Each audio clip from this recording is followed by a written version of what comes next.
السلام عليكم ورحمة الله وبركاته. معكم مروة من مطبخ مروة، والنهاردة بقى هنعمل الفيديو اللي هو المفروض كان أول يوم رمضان هنكمله. طبعا عملنا التجهيزات بتاعة الفطار بتاع أول يوم وعملنا حاجات كتير الفيديو اللي فات. الفيديو ده تكملة بقى ليه أو اليوم اللي هو أول يوم إن شاء الله فطار أول يوم رمضان. كل سنة وانتم طيبين بقى، وتعالوا بقى نشوف الفيديو. بس قبل ما نخش الفيديو بقى ما تنسينيش في لايك وشير على القناة علشان الفيديو يوصل لأكبر عدد من الناس. يلا بينا نشوف عملنا الفطار الحلو دوت ازاي بطريقة سهلة وبسيطة، وتنجزي كل حاجة مع بعضها بسرعة جدا وما ياخدش معاكي وقت خالص. عملنا زي ما انتوا شايفين كده رقاق وبط ومحشي وملوخية وخضار ولحمة. فكان فطار حلو وجميل والحمد لله عجب كل اللي فطروا الحمد لله. فتعالوا بقى نشوف الفطار الحلو القمر ده عملناه ازاي وبطريقة سهلة وبسيطة خالص. يلا بينا نشوف الطريقة. طبعا اي اكل بنعمله بحب بيطلع حلو. يعني لو احنا عاملين الاكل مش متضررين ولا زعلانين ان احنا بقى نعزم ناس مجهدين وتعبانين ومش عايزين نعمل وكده، الاكل بيطلع مش حلو خالص. لازم تعملي الاكل وانتي حابه وانتي فرحانه ان انتي عازمه حد ومبسوطه، علشان يعني الاكل نفسه يطلع حلو. على حسب نيتك الاكل هيطلع حلو. وبعدين اي ضيف بيجي سواء في رمضان او غير رمضان بياخد ذنوب اهل البيت ويخرج بيهم. فيعني شوفي بقى انتي يعني بتاخدي حسنات وبتاخدي حاجات كتير جدا جدا. فطبعا وبعدين اللمة حلوة بالذات في رمضان، فما بالك بقى في رمضان انتي بتفطري صايم، دي حاجة جميلة يعني. حاجات تؤجري عليها في الشهر الكريم دوت. ومش لازم خالص تعملي اصناف كتير، ومش لازم خالص تكلفي نفسك على فكرة لو مكرونة وبانيه، مع ان البانيه بقى مكلف برضه. فيعني اللمة نفسها حلوة، اللمة ما تحرموش بعض من اللمة ديت في رمضان. اللمة بتبقى ليها فرحة. تعالوا بقى نشوف عملنا ايه الفيديو اللي فات. اما جيت اشوف المقطع دوت لقيته من غير صوت خالص. المقطع دوت بقول لكم بقى ايه ده كنت عاملاه الفيديو اللي فات قبلها بيوم، يعني اللي هي تجهيزات دوت كركديه غسلته في مصفى زي ما انتوا شفتوا كده. وبعد كده حطيته في حاجه وحطيت عليه ميه وهنقعه واسيبه، نقعته وسيبته. ده خروب نص كيلو، حطيت عليه كوبايه سكر وهبتدي اكرمل الخروب مع السكر. تمام. ده كان الفيديو اللي في التجهيزات اللي هي كانت الليله بتاعه السحور دي التجهيزات بقى. لما لقيته من غير صوت فعملته لكم تاني هنا في الفيديو ده. هقلب الخروب كده مع السكر لغايه اما يتكرملوا مع بعض ويدوني اللون الذهبي الحلو ده. طبعا اوعى يتحرق منك عشان لو اتحرق هيمرر وهيبقى طعمه وحش جدا. احنا عايزينه يكرمل بس. زي ما احنا شايفين كده فضلت اقلب فيه لغايه لما اداني اللون الكراميل دوت. وبعد كده ايه صبيت عليه ميه. الميه يا سخنه مغليه يا بارده. انا حطيت ميه بارده عادي خالص. يعني هي الفرق بين دي ودي ان الميه السخنه مش هتخليه يكتل كده، لكن بصوا ده عامل زي الحجره زي الازاز كده ناشف. فدلوقتي اول لما يسخن ويبتدي يغلي هتلاقيه فك خالص عادي جدا. ده الفرق بين ده وده. زي ما انتوا شايفين كده هيبتدي يفك بقى من بعضه، وهبتدي ايه اقلبه وهسيبه يغلي حوالي 5 دقايق كده. بعد ال5 دقايق دول بغطيه واسيبه ايه لغاية تاني يوم.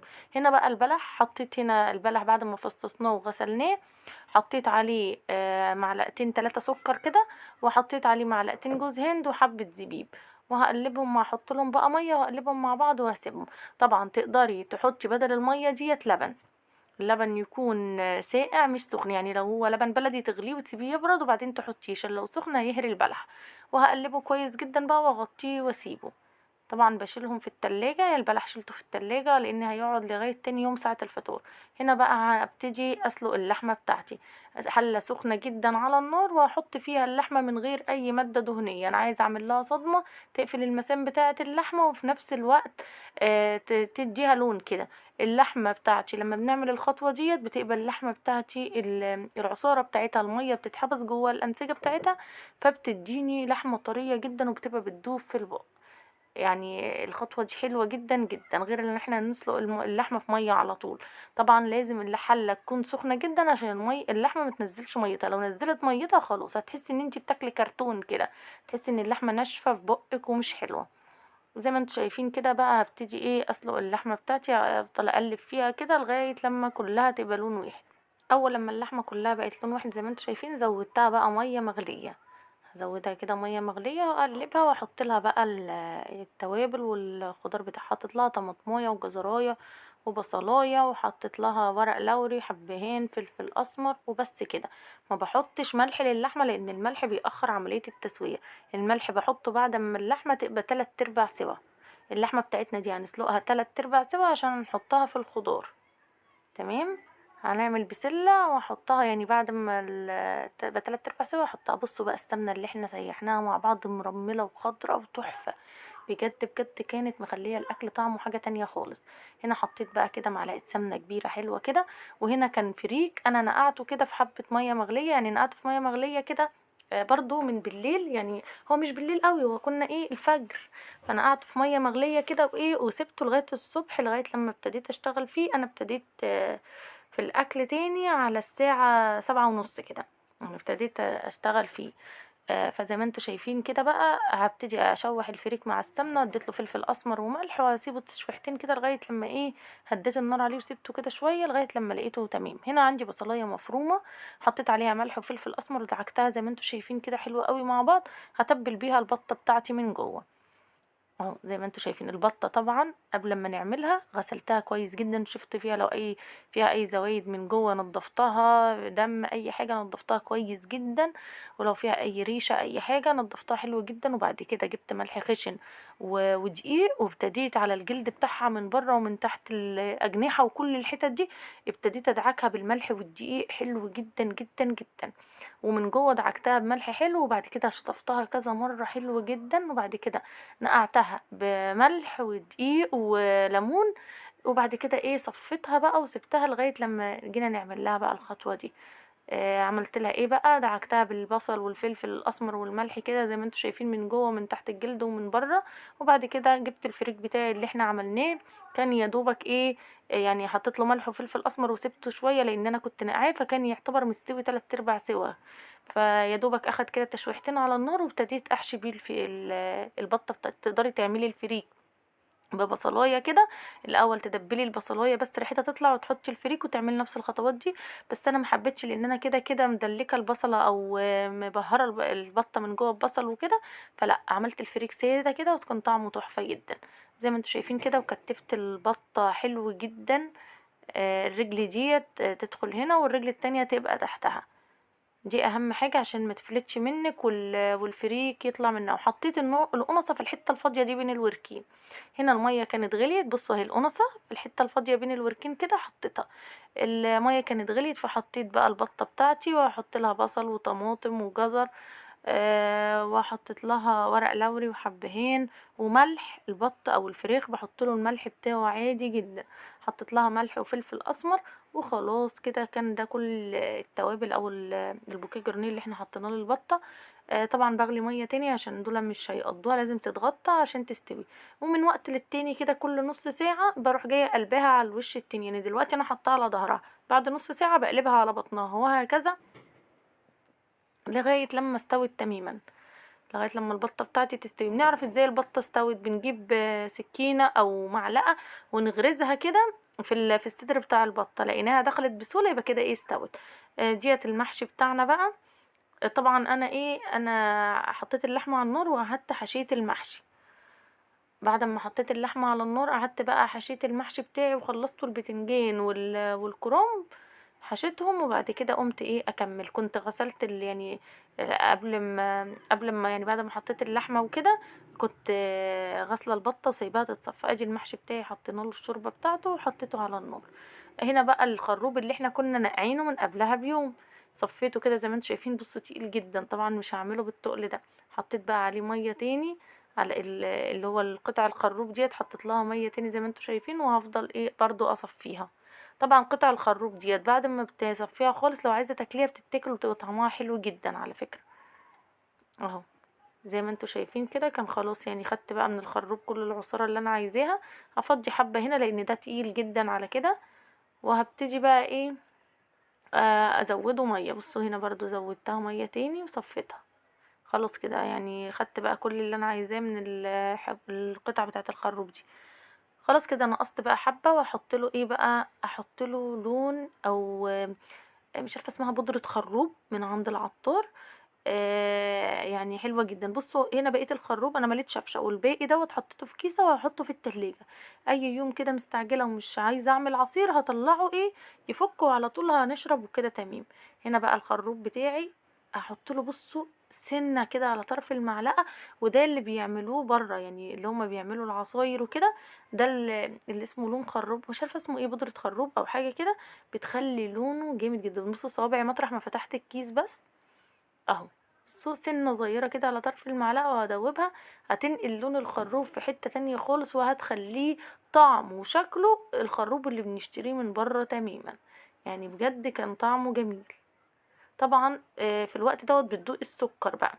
طبعا عشان احنا صايمين فانا صراحة ما دقتش، فقبل الفطار كده او ساعة الفطار بالظبط بتدوقيه. لو عايزة سكر بتحطي له ايه، بتحطي له سكر وتحليه وتدوبيه. يعني لو عايز سكر لسه احنا حاطين له في الاول مع البتاع ده، كنا مكرملين السكر مع الخروب. بصوا بقى اللون، خروب جميل جدا جدا. فلو انت عايزه تزودي سكر زودي، لو انت حاسه ان هو كده يعني محتاج سكر تزودي له عادي. السكر على حسب رغبتك. كده خلصنا الخروب بتاعنا. والكركديه برضو اللي نقعناها هعمله بنفس الطريقه ديت. الكركديه هصفيه وهزوده ميه واحط له سكر وادوبه واسيبه ايه يعني يسقع بقى براحته.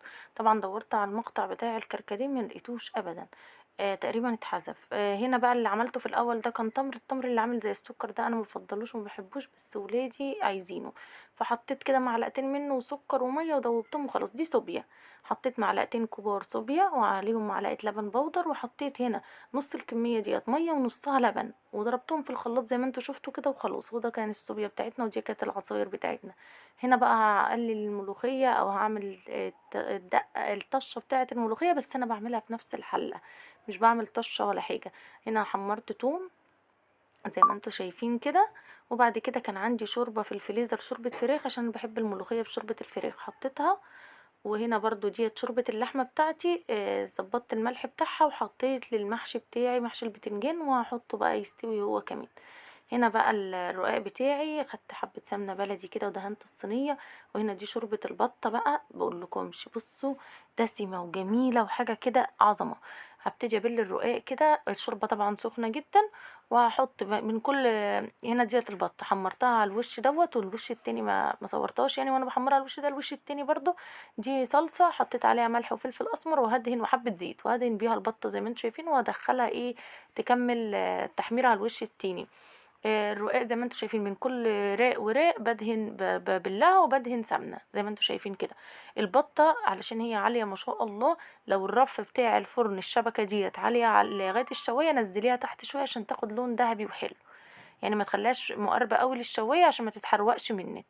هنا بقى الرقاق بتاعي عاملاه على قد الصينيه زي ما انتوا شايفين كده. بحط كل يعني واحده رقاق ببلها، وبعد كده بحطها في الصينيه وادهنها سمنه. وديت اللحمه اللي احنا عصجناها مع بعض، هحط طبقه لحمه كده كويسه على الرقاق. يعني مثلا لو حطيتي 5 طبقات رقاق من تحت هتحطي 5 من فوق او 4 من فوق مثلا، يعني 3 من تحت 3 من فوق كده. وهحط بقى بقية طبقات الرقاق كلها زي ما احنا عملنا الاول كده. الجزء اللي تحت هنعمل الجزء اللي فوق بالظبط. كل واحدة ببلها بدهنها سمنة.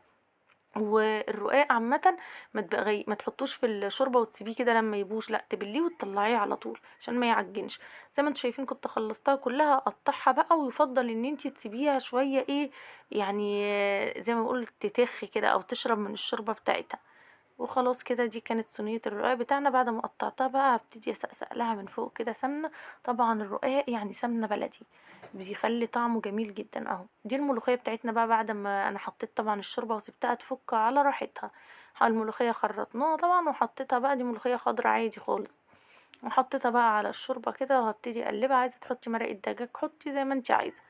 وهقلبها كده. وكانت الملوخية بتاعتنا تحفة وليها عرق وجميلة جدا اهو.